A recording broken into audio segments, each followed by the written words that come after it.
Olá, gente, boa tarde. Vou começar a revisão de vocês, tá? É bastante conteúdo que vai cair na prova de vocês, então vou tentar fazer um resumo geral sobre as coisas, mas qualquer coisa vocês podem me mandar dúvida no privado, tá? Vou começar. A prova de vocês vai iniciar com contestação. E o que é a contestação? A contestação é a defesa formal que ocorre logo após a reclamação trabalhista. Geralmente, a reclamação trabalhista é feita pelo empregado, né? E a contestação ela é apresentada na audiência após a tratativa de conciliação. A estrutura da contestação, a gente sempre tem que lembrar de uma estrutura da contestação no cível, é bem parecida, tá? A gente tem as preliminares, que a gente precisa alegar, né, as preliminares da peça, né? Que são questões processuais, que não dá para dar um andamento no processo enquanto você não alegar essas questões processuais, então são preliminares. Aí, se caso o juiz ele não aceite essas preliminares, você coloque o mérito já para ser debatido.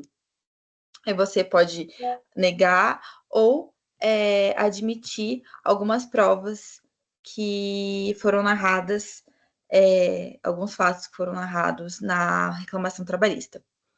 Você também junta provas naquele momento e você pode juntar documentos também para alegar a sua parte. Por exemplo, um trabalhador fala que não fez hora extras, aí você consegue juntar um documento de pontos, né? O empregador consegue juntar um documento de pontos falando que o empregado não fez hora extras. Aí o empregado fala que fazia hora extras, o empregador ele pode juntar um documento de pontos falando, não, ele nunca fez hora extra, não tem nada registrado. Aí ele consegue também provar nesse momento da contestação. Depois aqui para vocês, provas. Provas no processo de trabalho. As provas principais que são usadas no processo de trabalho, elas têm a função de fundamentar aquilo que está sendo alegado pela parte. Então, as provas podem ser documentais, que referem-se a recibos, folhas de ponto, contratos de trabalho, pode ser testemunhal também. Geralmente você pega algum superior ou algum funcionário, colega de trabalho, né? E tem que ter muita cautela para você juntar essas provas testemunhais, porque na verdade você não pode ter pessoas muito próximas a você para dar essa testemunha, para não ser dito como uma testemunha suspeita, né? Então você precisa ter muito cuidado e geralmente, se uma testemunha, geralmente a única prova que você vai ter no processo é testemunhal. E se não for uma testemunha muito bacana, que ela não vai dar um testemunho bacana, você acaba perdendo o seu processo. Então, tem que tomar muito cuidado na testemunha que você traz para o processo. E tem a prova pericial ainda, quando houver uma questão técnica de insalubridade, periculosidade e tudo mais. Por exemplo, o local que eu trabalhava ele era muito quente e não estava nos moldes das regras da NS, não sei o que, tal, tal, tal. Aí você junta um laudo técnico pericial, né, para comprovar que você tinha direito à insalubridade, periculosidade e não tinha esse aumento, né, esse valor no seu contrato. Geralmente, em regra, quem alega deve provar, tá? Mas pode ter exceções também. A sentença no processo trabalhista, gente, desculpa o barulho, é porque eu tenho um bicho aqui perto. É fazendo uns barulhos meio estranhos. Mas agora a gente vai falar sobre sentença. A sentença é a decisão proferida pelo juiz que põe um fim ao processo de conhecimento. Ela pode ser procedente, né?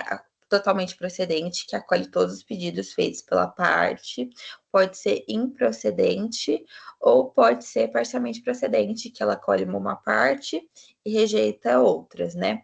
A estrutura da sentença ela é feita de um relatório, que é um resumo de tudo que aconteceu no processo, né? De todas as alegações das partes. Teve tentativa de conciliação, como que foi a tentativa, falar a parte, o empregado alegou isso, o empregador alegou aquilo, testemunha tal. Ele faz meio que um resumão do processo todo, tá? Aí depois ele tem a fundamentação, que o juiz vai dizer por que ele está tomando aquela decisão, né? Ele coloca análise de provas, coloca aplicação da lei, e depois tem um dispositivo, que é a decisão propriamente dita, e ele indica quem ganhou e quem perdeu, e quais foram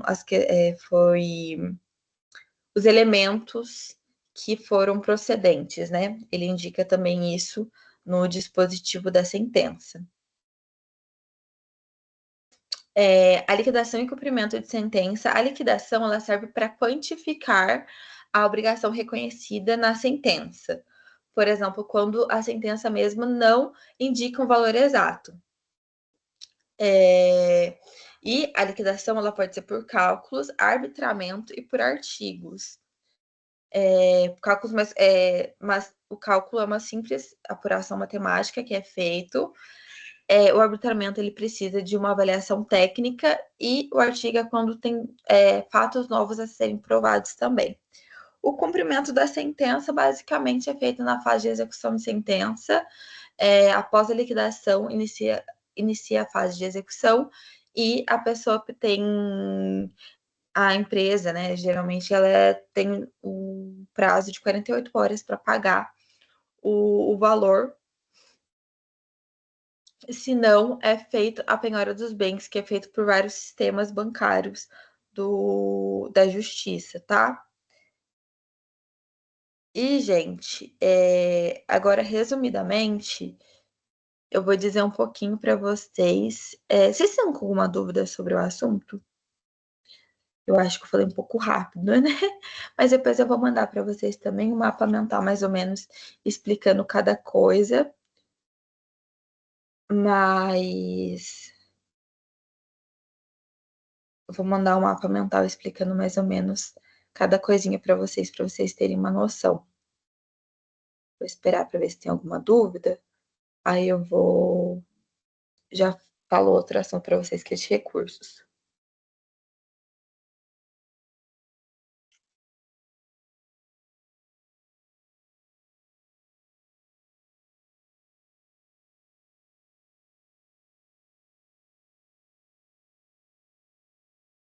Sobre a liquidação de sentença, que eu falei meio rápido, né?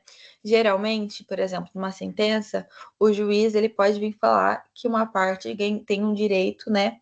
A outra, por exemplo, o empregado, ele tem o direito de receber tantos tem o direito a uma questão estabelecida na sentença, né? Que é um valor estabelecido na sentença. Só que às vezes ele não indica exatamente qual seria esse valor. Ele fala que o empregado tem direito, mas ele não quantifica, não fala, ele tem direito a R$ 1.000, a R$ 10.000. Aí a liquidação de sentença é a fase processual que precisa para definir o valor exato a ser pago do empregador para o empregado. Nesse momento,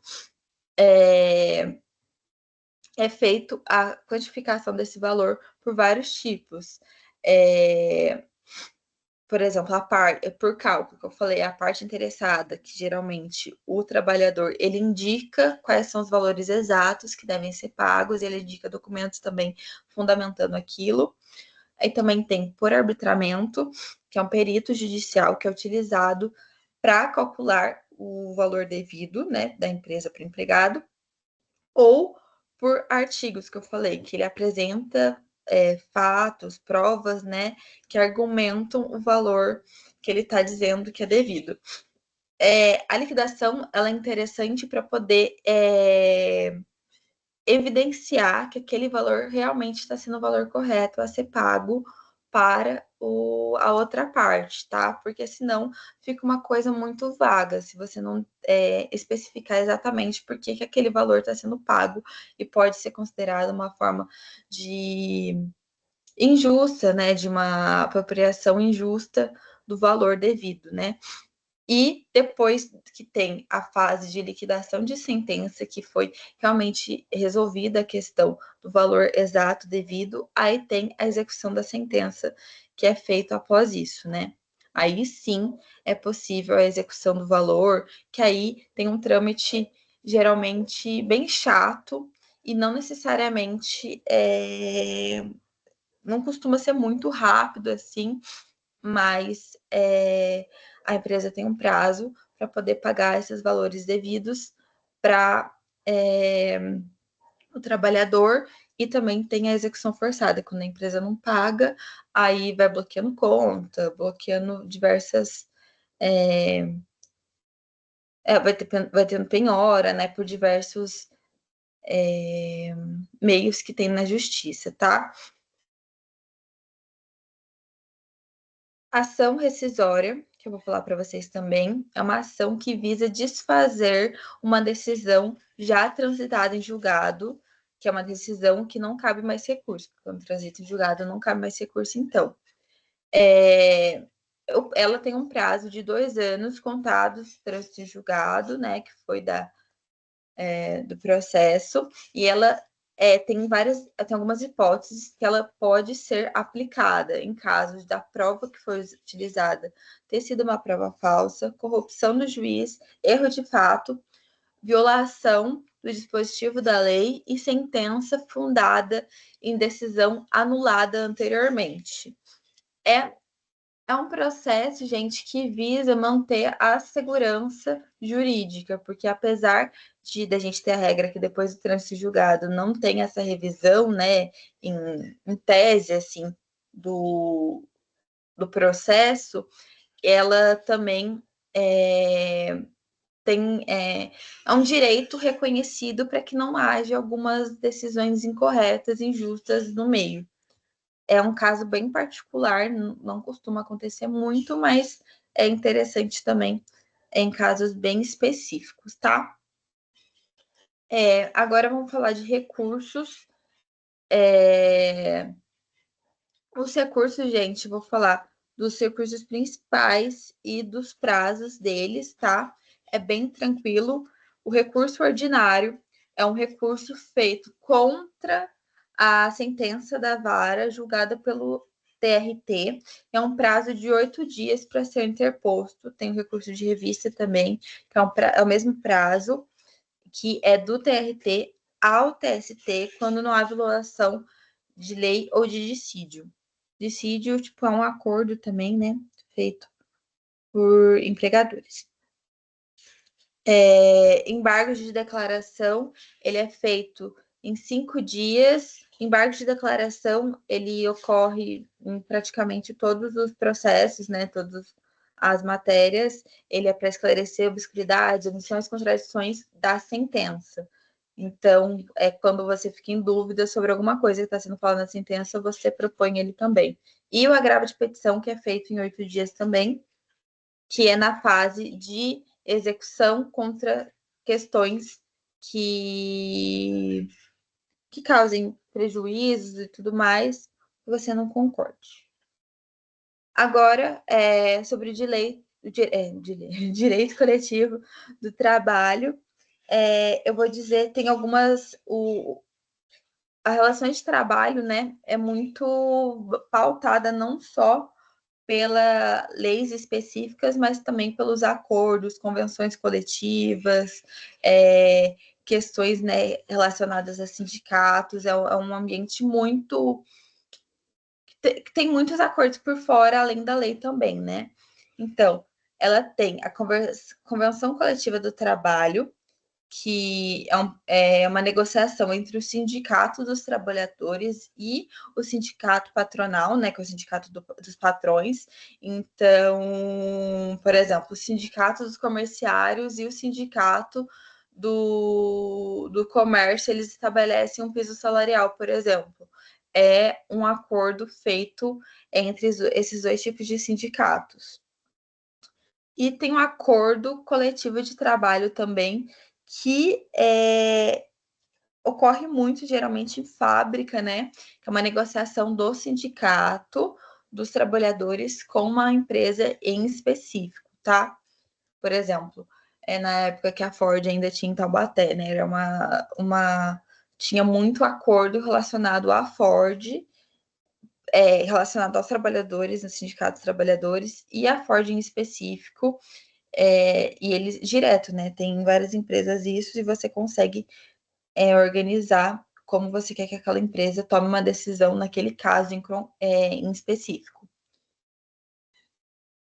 Tem a greve, que é um direito dos trabalhadores, é um direito constitucional que eles têm de implementar, é regulamentado por lei e você pode fazer isso baseado em uma questão mais de direitos mesmo.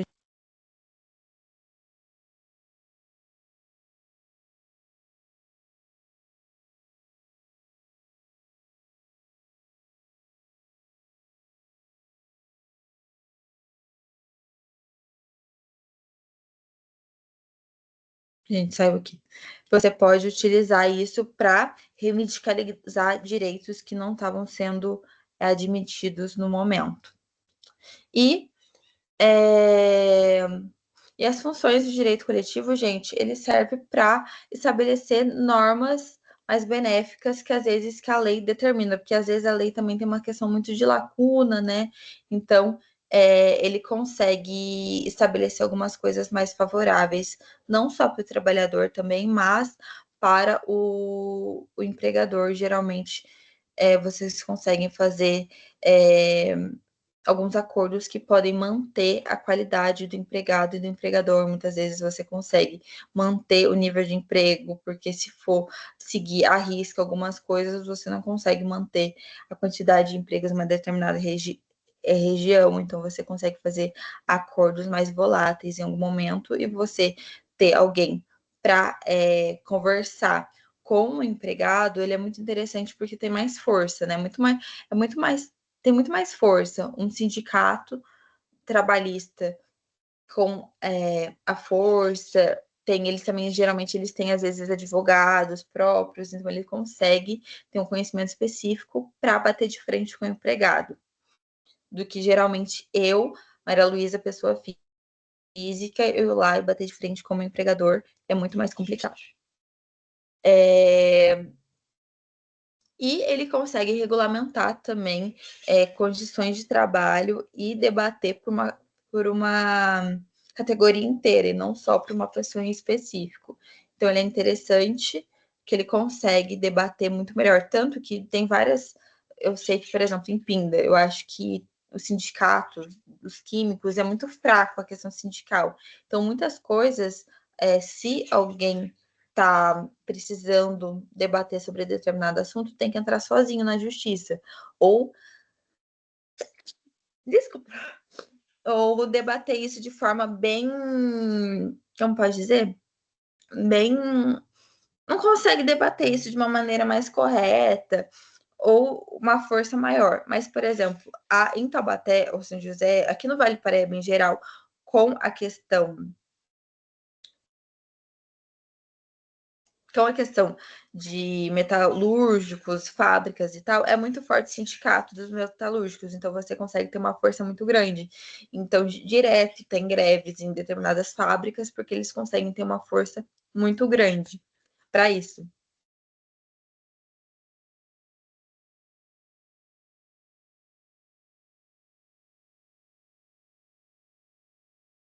Gente, espera aí que eu dei um chute aqui de espirrar. É isso, eu acho que eu falei um pouco rápido hoje, mas eu vou mandar para vocês um, como que fala? Um mapa mental para vocês conseguirem dar uma estudada melhor.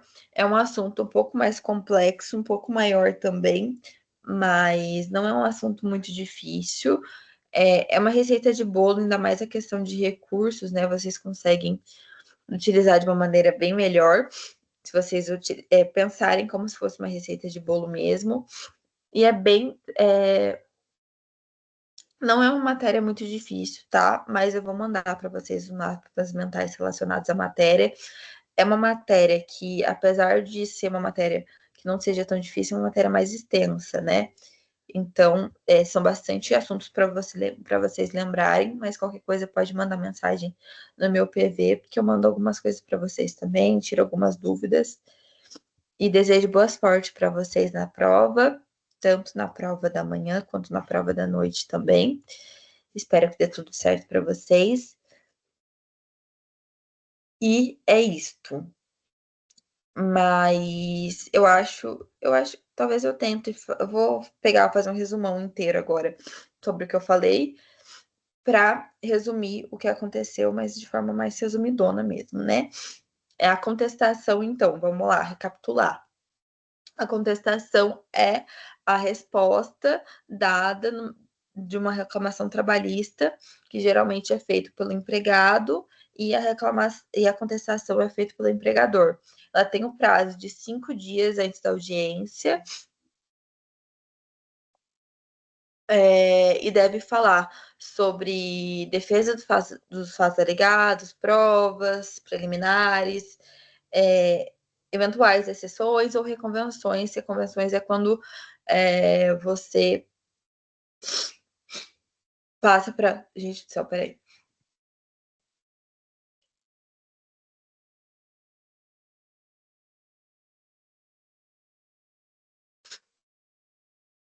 Tá difícil cozinhar, tô conseguindo falar direito. E aí você pega um exemplo.